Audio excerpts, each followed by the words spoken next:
everybody. Welcome to Quilling with Jess here on Patreon. I'm so grateful that you've joined, and Happy New Year.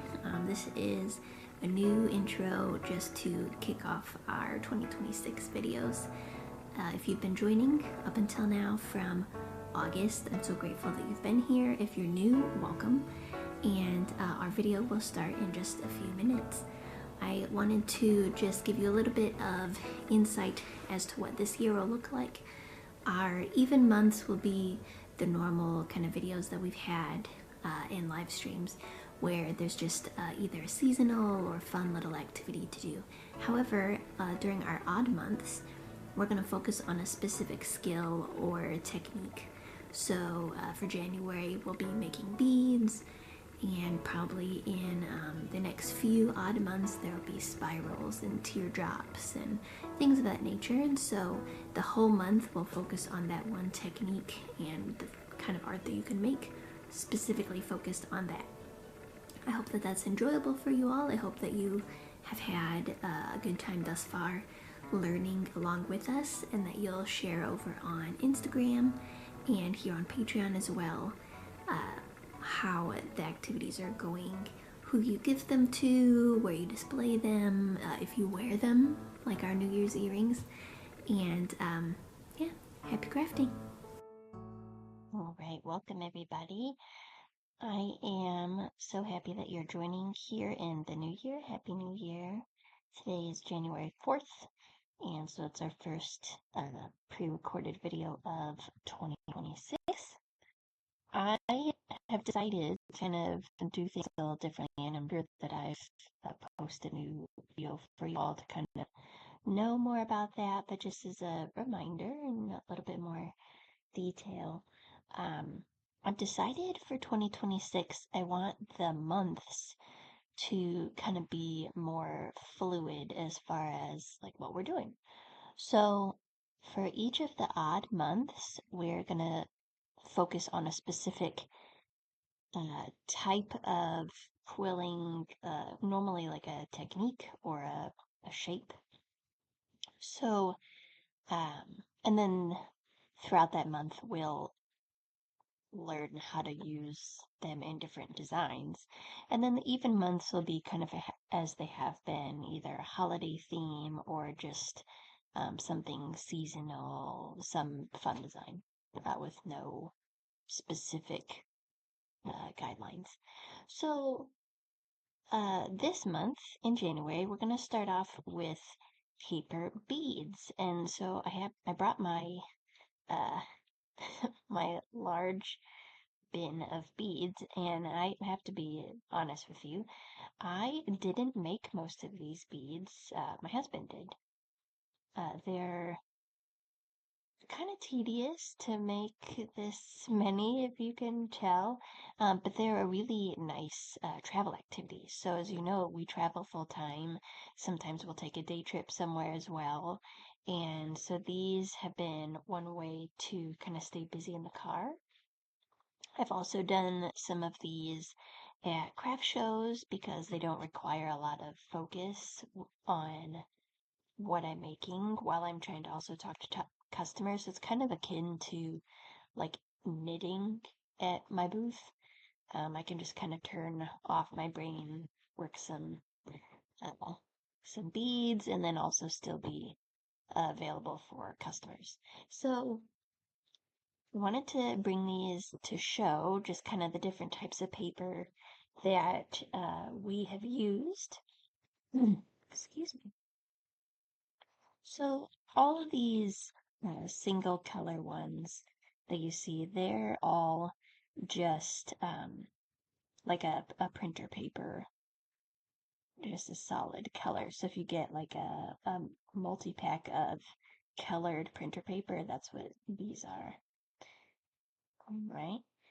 And then we have, let's see, these are some origami paper. So they're kind of fun little designs, but then because they're origami paper, they've got the white core. So these are really, these and several others I'll show are really good, mostly for like laying this way, not, your normal quilled where you can see the hole. when you glue it down. So, yes, anything with like the white core, you do have to be really considerate of, excuse me, of how you're gonna glue it and display it, because otherwise it just looks like a white bead instead of this cool orange or purple with a design. Or there's two different kinds of grays. There's like the speckled gray here, and then just like a flat slate gray. So all of those, though, look basically the same if they're not on their side. So that's something to consider when you're making beads out of scrap paper that you have. We also have these that are origami paper. I love these. I'll do a design, I think, one of the days this month, where we do a birthday card. And I really love these long pattern ones for birthday candles. So I'll show you how we're gonna make those. Then we have some more origami paper, but they're shorter. And so these are just tiny little ones. They're still a really cool like design and pattern. And I've made several pairs of earrings with these glued, so that you can see the pattern, not so that you see the white core. And they're really kind of cool. It's part of like my abstracts. We'll probably make a pair of abstracts this month, I think. But yeah, you just kind of start, putting some of them together and you can really get a good pattern going and then hang it on some earrings. Okay, so there's those. These are also origami papers, but they have actually like a texture. I don't know that it comes through at all on the camera, but they're like kind of rigid, have like some bumps. So it's kind of cool. These are these are actually pre-cut strips that I bought that are metallic. So I bought a pack accidentally of 3mm, and they were all this metallic color. And so these are all that I have left of the metallic. And these are the only ones I made into beads, but it was just because I honestly wasn't getting through it, and so I decided to make some beads. But they're like a navy blue and they shimmer a little. I don't know if you can tell as much on the camera, but it was like a whole color packet of those. And I like them color-wise. The issue that I had is because they're this metallic, whatever kind of coating they had to put on them to make them metallic, they're kind of more slippery, and so getting them to glue and stay glued was really just a bit more of a trial than I was interested in. These are some of my favorites. I'm going to post a picture up probably here of how I used the majority of these recently. These are also origami, but they don't, excuse me, they don't have as definitive of a white core. It's kind of, excuse me, I don't know what's going on today. They have a little bit of a colored core, and so you can glue them on their sides, but you can also glue them up and down and still get that color. And so I really used a lot of them for this RV design that I made, and somebody loved it and bought it. So I'm always really happy when that works out, that somebody likes something that I kind of go all out for. These are almost a construction paper kind of texture. So they're really bulky. I barely ever use them. We did make a honeycomb out of them once, because they are like a really good shape and size for that. But yeah, I probably have almost as many of these as when I first started. And then the last two that I'll really point out are my books, which are actually on either ends, like bookends, which is kind of funny. But so, the genius of my husband and his creativity, we bought a pretty tattered Twilight book, and so we shredded it, he shredded it, and made beads, and then just kind of pushed them through, just kind of accordioned them a little. So this is all one strip made into a bead, and then kind of just accordioned out. And then made them, because they're Twilight, made them into little vampire fangs. So those are kind of fun. This is just red Sharpie on the end, but you could use paint. And yeah, they're really fun. I just made some fang earrings for the Bazaar that I did here in South Bend. And so they are really pretty cool. So they're like each earring is a double fang. So I thought that was kind of fun. And yeah, then lastly, the others are just book pages. So as you may know or not know about me, I love to do reclaimed art. And so reclaimed art, in my opinion, is anytime that you buy something that someone else has designed or made or a print from like the dollar store or something like that, and you add to it. I don't, I have to be clear, I don't go to an art show or to a craft show and then think I'm gonna upcycle this. The things that I like to upcycle and make into reclaimed art are things that are on their last leg. They're just about to be thrown out. They're at Goodwill. They're at garage sales. They really have lived a long life. Maybe there's a notable blemish on them that I think I can cover with some quilling. That's what I love to make into reclaimed art. And so these are book pages from books that were kind of on their last leg at either a garage sale or at Goodwill. I know a lot of them are a sci-fi novel. I am not sure which one, but I have full book pages of these, and I'll show you that in a second. I have full book pages of these, and I've had a few people who've read them on a piece of work that I've made, and I can post a picture of that. They've kind of read the background and been like, I think I know what book that is, but they haven't told me, so it'll just be a mystery. Just know that it's some version of a sci-fi novel, I guess. So yeah, that's kind of the assortment that I have. When we first created these, the thought was to sell them. At the time, my husband was working at the bead shop in Quartzsite, and so the thought was, these would be really unique, and people are always looking for unique beads. So we tried selling them.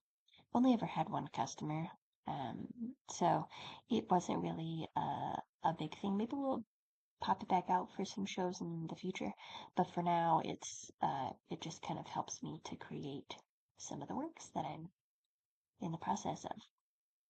And I want to demonstrate for you kind of the ins and outs of different types of strips being used for beads. Let me find a good color here that'll show up. Let's do a red. Nope, it's a double thickness red. Let's see about blue. There we go. Alright, so we'll do this blue. This is just my scraps bag. It's something I always suggest. Keeping little bits and bobs. You never know when you're going to use them. So I've got a pre-cut strip. I've got a white core page. I brought a book page. And then I also brought a cardstock page because I wanted to demonstrate why I don't use cardstock.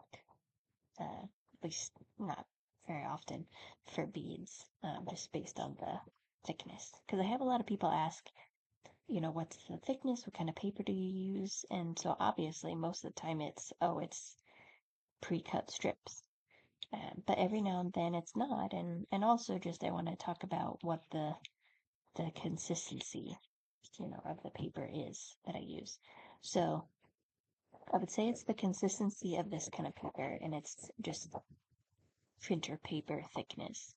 So that is, if I'm making my own strips normally, and even just the strips that I buy, they are basically a printer paper thickness. So if you're looking to make your own, printer paper is going to be your best bet.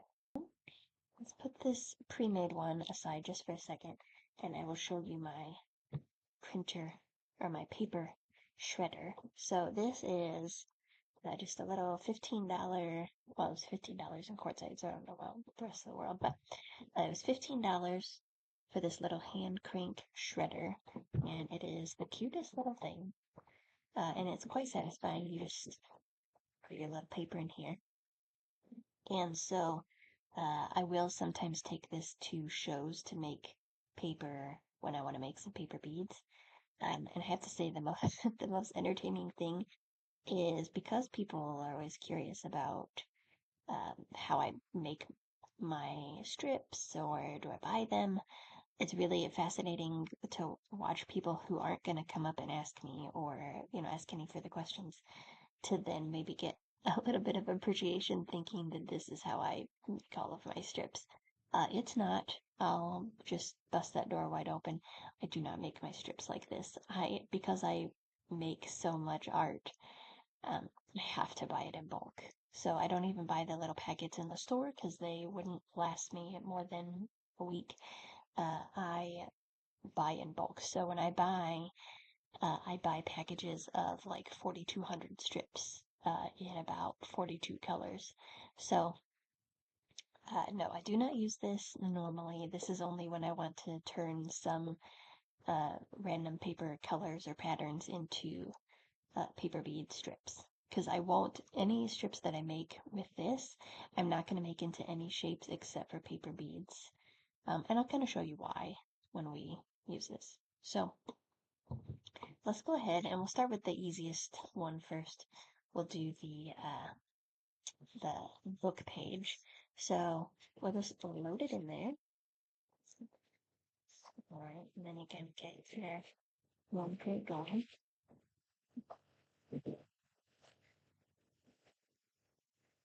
Just make sure you get it all in there. We'll pop that off. And I know what you're thinking, like, oh, I've got a industrial paper shredder or a bigger paper shredder that I use for documents. I'm not going to recommend that because this paper shredder is meant to make one long strip, just like this. However, your paper shredder for documents is meant to like crisscross and jagged and like make teeny tiny little bits. So it's not going to work for this purpose.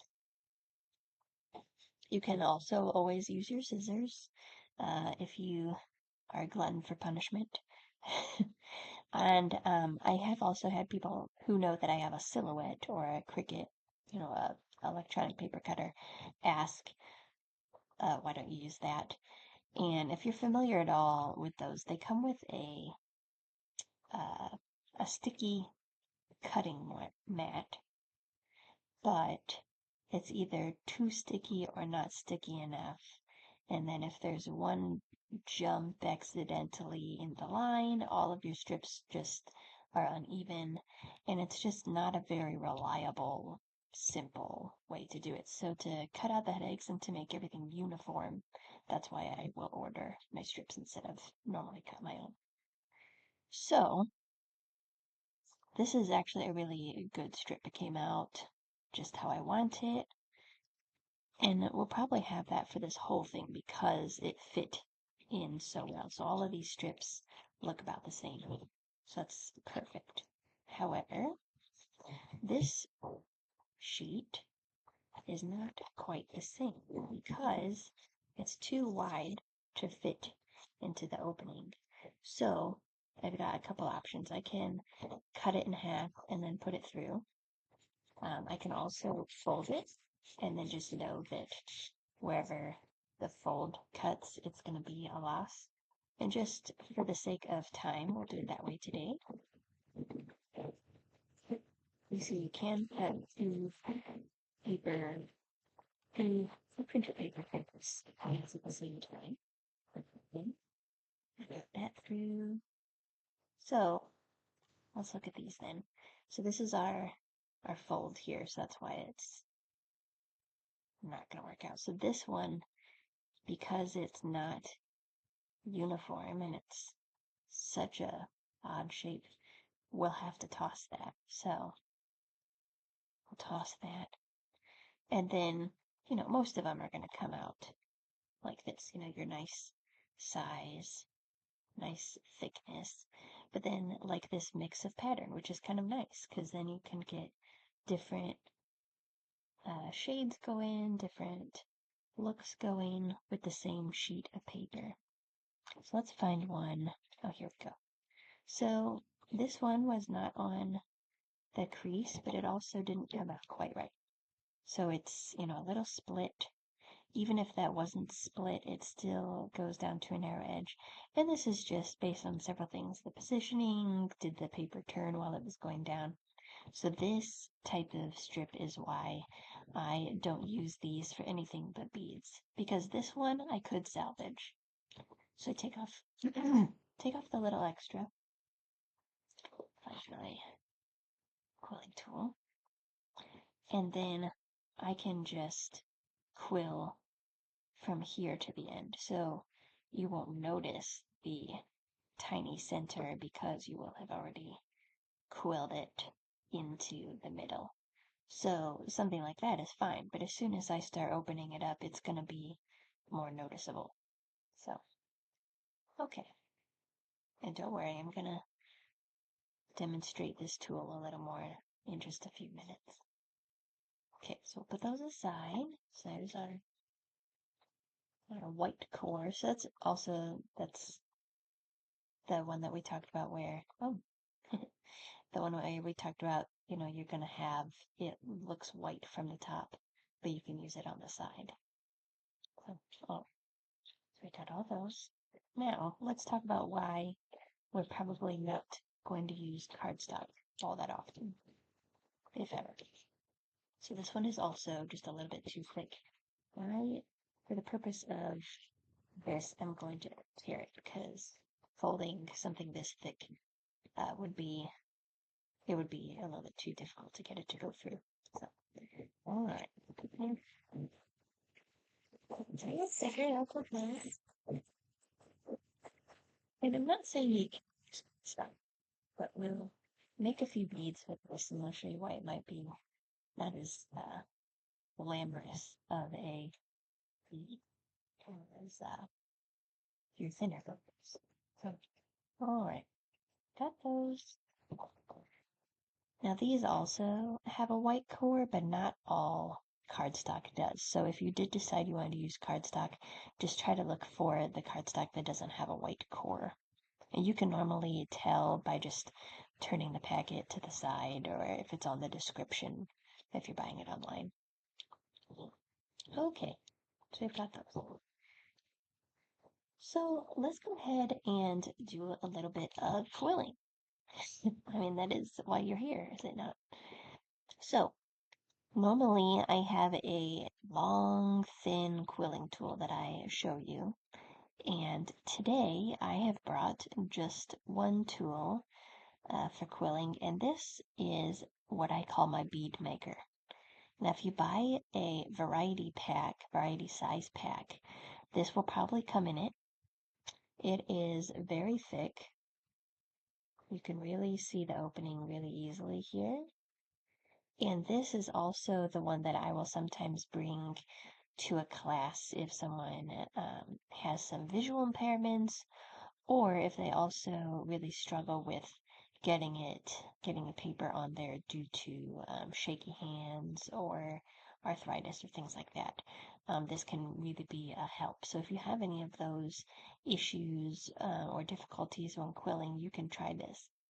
That said, your centers are not going to look the same with this tool as they would with a typical generic slotted quilling tool. And the reason for that is because the opening is so large, you just can't get it as tight in the center as you would with the others.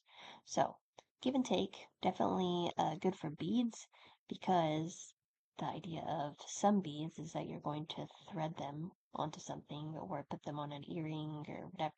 And so being able to get something through is just what you want.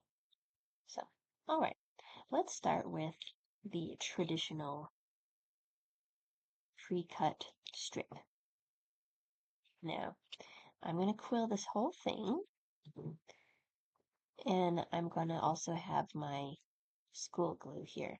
So this school glue is just Elmer's glue that I've placed in this needle nose bottle.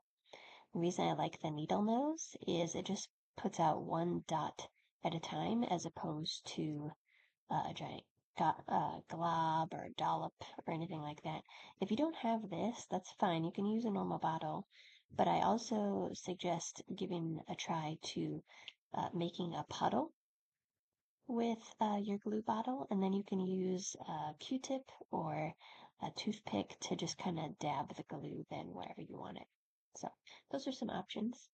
It looks like Virgil might be trying to join us up here, so sorry if things get shaky. All right. So to do the basics of quilling, we're going to load our paper into our slotted quilling tool. Let me bring this down. All right. So we're gonna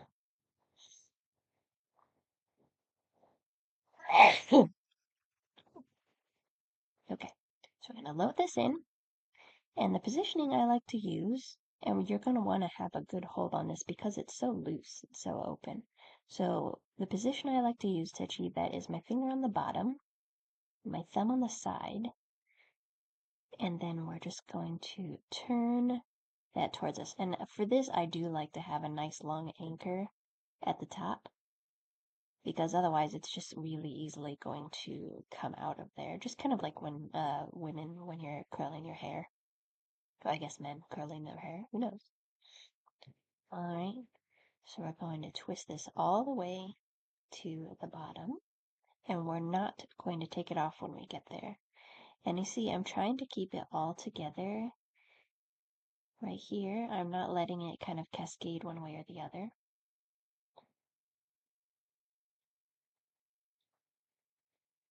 All right.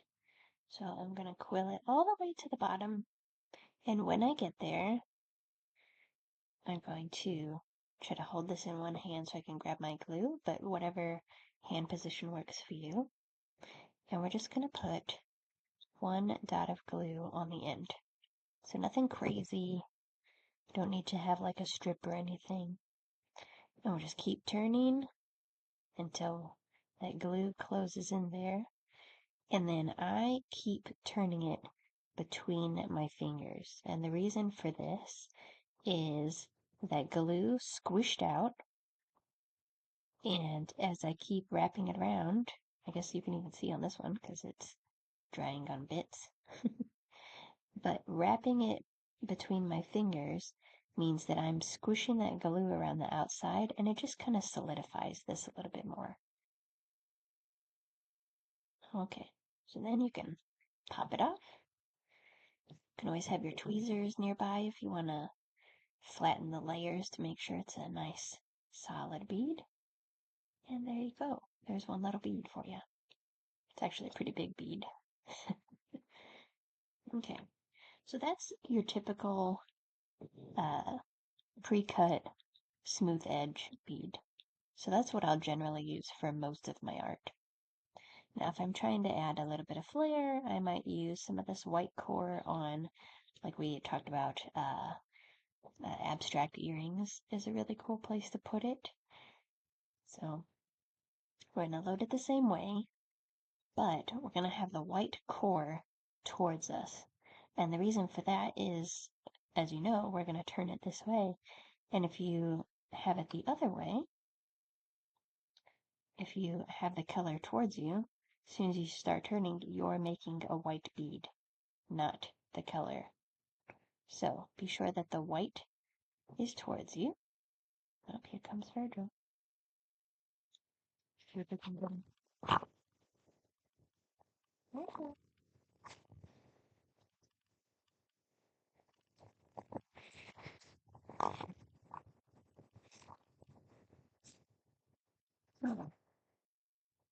So let's go ahead and start turning that. And we're going to quill it all the way to the bottom again. Now, those of you that have watched my videos before, normally when I have this blunt edge, I do tear it off because gluing a blunt edge is much more noticeable than if it's a torn frayed edge. Now, it's up to you what you'd like to do. Just for the purposes of this being a beading technique class, I'm not going to worry about it today. But If you want to do otherwise, feel free. So same little thing, one little dot of glue, and close it up. And then keep twisting it around for a few seconds. And there you have it.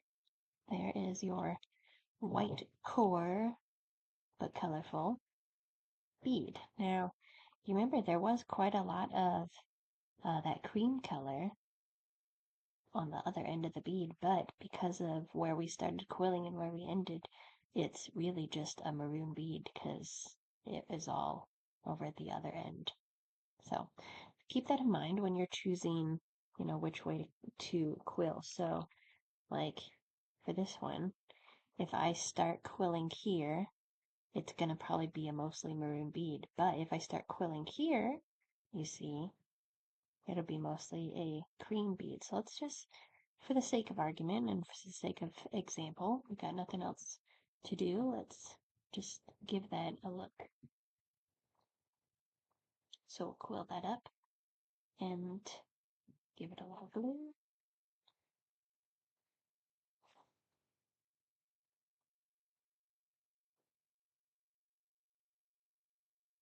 All right, and see, there it's a mostly cream bead. So two totally different looking beads from the same sheet. Not even the same packet, from the same piece of paper. Oops, there you go. And I kind of like that idea, like being able to get such variety from one individual sheet. So, not always looking for something like that, but it can be fun. All right, let's do our book page next. So, most of the time, these are going to be thin enough strips that you won't be able to read any of the words. I will definitely admit to having quilled on a not cut book page that had some foul language or foul subjects and just covering up with quilling. So that's kind of fun, and it can be a good conversation piece if you know your audience and think that they would find that funny. I've had that discussion a few times this show, so it's kind of interesting. So I'm not as worried about it on these, but feel free to take a gander and just make sure nothing that you care about is going to be showing. All right. And we're just going to quill that the same way. Doesn't matter if you're quilling with the words, going up or down. Does not matter. And we'll just glue that the same way until, yeah, this and the white core, they're very similar. They both are going to have that little bit of a fuzzy edge. I don't want to call it a frayed edge, but it is just kind of, it's fuzzy because the paper shredder is not meant to get those fine edges, fine smooth edges. So these are just kind of, they're just kind of fuzzy edges. Now, you see those were basically, let's see how they differed in length. Because these are not the same thickness, this book page is very, very thin.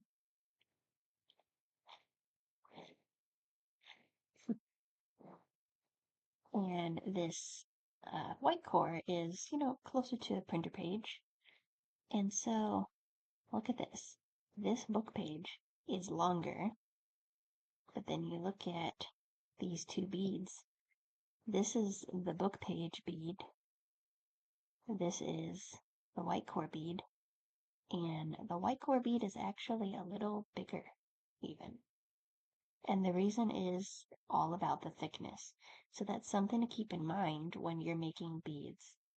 It's not just about the length that will determine how big or thick your bead is going to be. It's the thickness of your paper. And some people will refer to that as weight of your paper. And that's something that you can read on the packages when you buy them. So if I'm buying cardstock, it's a certain weight as opposed to buying paper for the printer is a different weight. So you can definitely do your research on that before picking what paper you're going to use. Okay, so I'll put those aside. And speaking of thickness of paper, So before we quill this up, just so you can kind of get an idea of what we're going to be working with and what it's going to look like in the end, here's the thickness, or the length of each of these paper. Oh, I should get that in frame, that'd be good.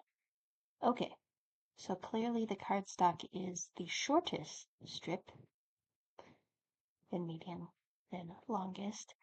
This is the thickest, then next, and then thinnest.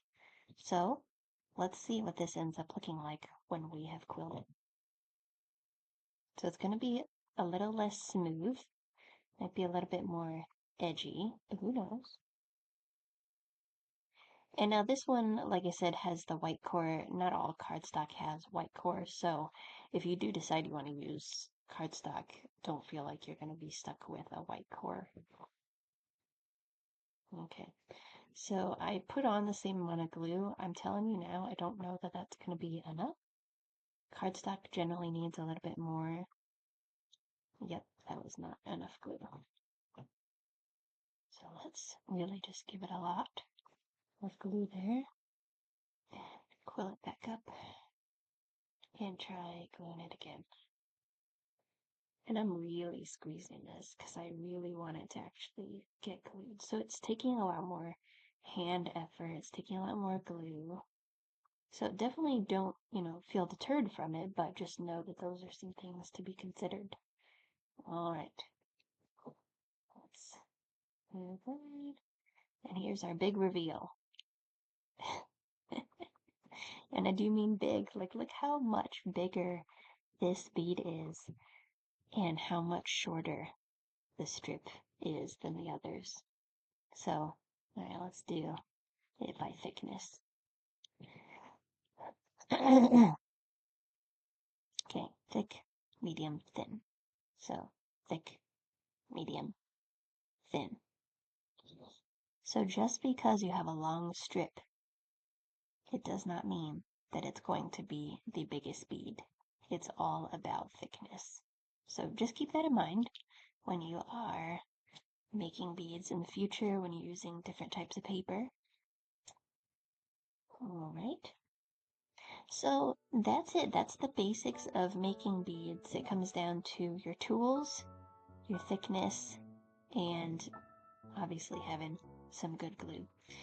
I hope that you enjoyed this class. I know it's a rather unique style, but follow along next week, and the rest of the month will be using beads to create specific works. So, like I said, there will probably be an abstract earring week. There will probably be a birthday candle card week, and then something else. So stick around. I am really excited to show you this year some really specified techniques over the odd months, and then just kind of shake it up during the even months. If there's something specific that you are hoping to learn or to see in the year 2026, please let me know. I am so excited to create a schedule and a class that is right for you guys. So, thank you again for joining. Hope you love these beads as much as I do, and happy crafting!